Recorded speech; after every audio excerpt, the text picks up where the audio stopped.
This is the Heathkit IT-10. It's a diode and transistor tester from the 1970s.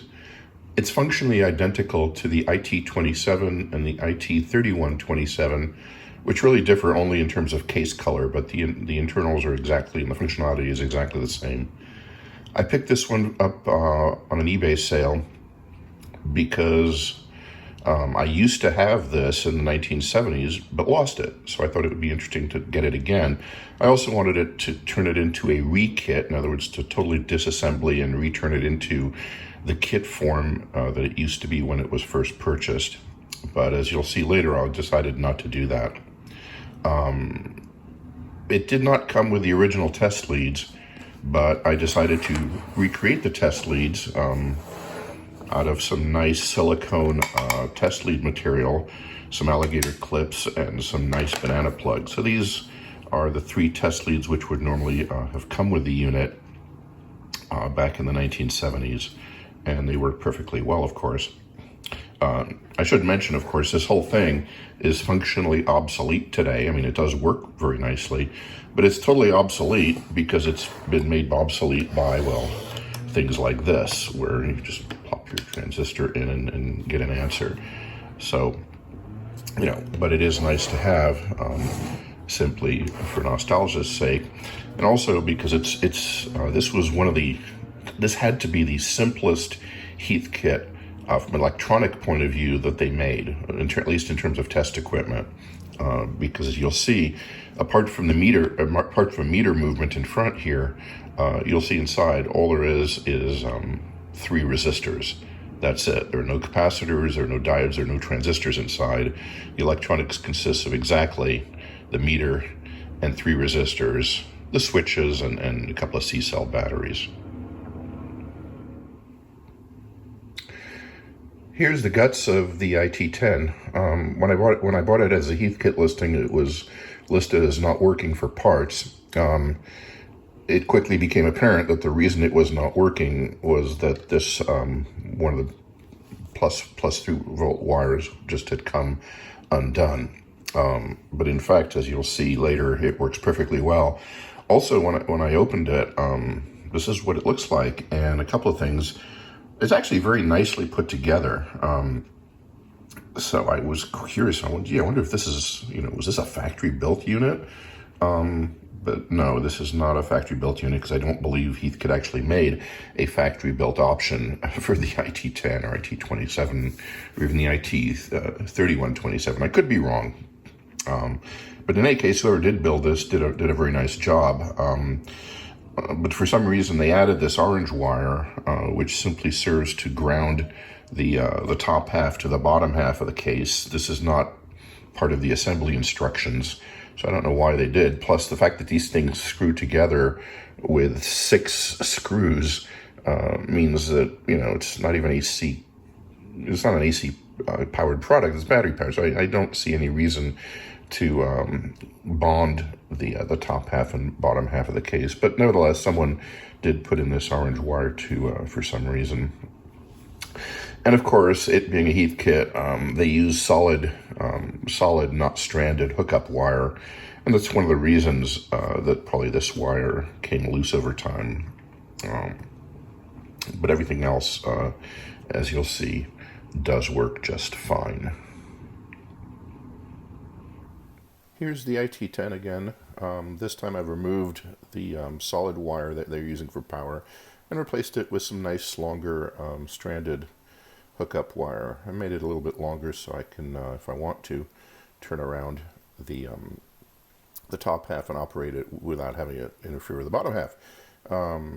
Again, this circuitry is incredibly simple, and again, there's only 3 components here that are electronic in nature. The 3 resistors are here. Here's the 1-watt one, and here's the 3rd one, and that's it. Again, no transistors, no capacitors, nothing else. Just those 3 resistors, and as we'll see on the schematic, that's all there is. So this has to be Heathkit's absolute simplest electronic piece of test equipment they ever made. The Heathkit IT-10, IT-27, and IT-3127 are all electrically identical, and here's their schematic. As you can see, it's pretty simple. The manual, actually, strangely enough for Heathkit, the manual does not provide a theory of operation section that's really any good for this. So here's my take.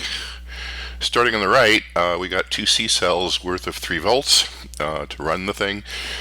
We have the front panel meter, which, interestingly enough, is labeled here 3 milliamps full scale, 1000 ohms.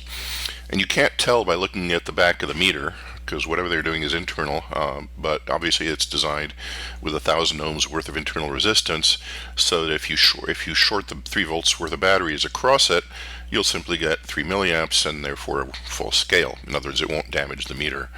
That actually is designed on purpose, because the two scenarios where you could short the 3 volts across the meter would be if the transistor you're testing is shorted collector to emitter, or of course if you simply short the collector and emitter test leads, which in fact the manual suggests you can do to do a battery test. Simple enough. The PNP-NPN switch does nothing except reverse the polarity of the collector and emitter.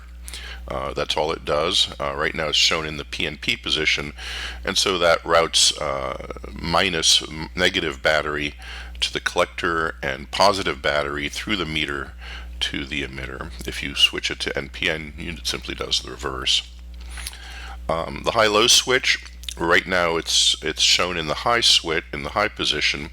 What this actually does is shunt this 15 ohm resistor across the meter, and it does that to reduce its sensitivity. The idea being that if you're testing a high power transistor, it'll obviously develop more collector emitter current, so you want to see a reasonable reading rather than the full scale reading. So this desensitizes the meter. Also, on the other side of the switch, selects how much base current is going to be applied when you do a gain test, either one resistor's worth or two resistors worth, so that in the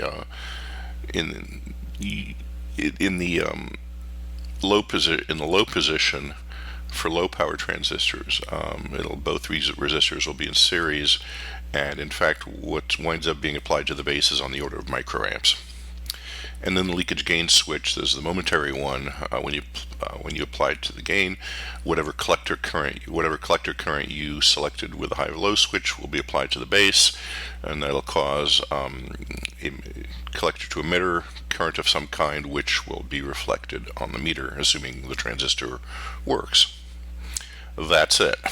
That's entirely how this little instrument works. Here it is with a 2N2222 little NPN transistor installed, and again, this will give you sort of a go no go indication of whether a transistor, is shorted or doesn't it has no gain or whatever. So here we can see that the transistor is not shorted, and if we push this to gain, we can see that there's some gain. But again, this is qualitative, not quantitative. We can't really tell. This does not tell us what the beta is or the leakage current is. Just that there doesn't seem to be any leakage, and it does have some gain. So the transistor's probably good. And back in the 70s, transistors were not as cheap and probably not as reliable as they are now. This probably came in handy. At least it did for me when I had it. If I wanted to see what leakage looked like, well, the other thing I could do is to short the collector and emitter pins through the leads, and basically that simply causes full-scale deflection. This is also what the meter suggests you do to effectuate a battery test to see if the batteries are good or if it's working at all. And here's the IT-10 all buttoned up once again, restored, basically made functional, and with brand new test clips. I had originally intended to tear this one apart as a re-kitting exercise, so to bring a Heathkit from totally disastrous state back to its original unbuilt kit form. But when I got this thing, it was in such good shape, apart from the one disconnected wire. It was in such good cosmetic shape and everything worked, and it was actually very well built by whomever, that I couldn't bring myself to tear it apart. So the next rekitting will have to be done with some other Heathkit find in lesser shape. But here it is, and basically as new condition with new test clips. And obviously, I don't have much use for it to use it on a day-to-day basis, since it's really not terribly useful. Although it can make a nice little continuity meter. Maybe a mod would be to put a little beeper in it as a continuity meter. But who knows? Anyway, that's it for now.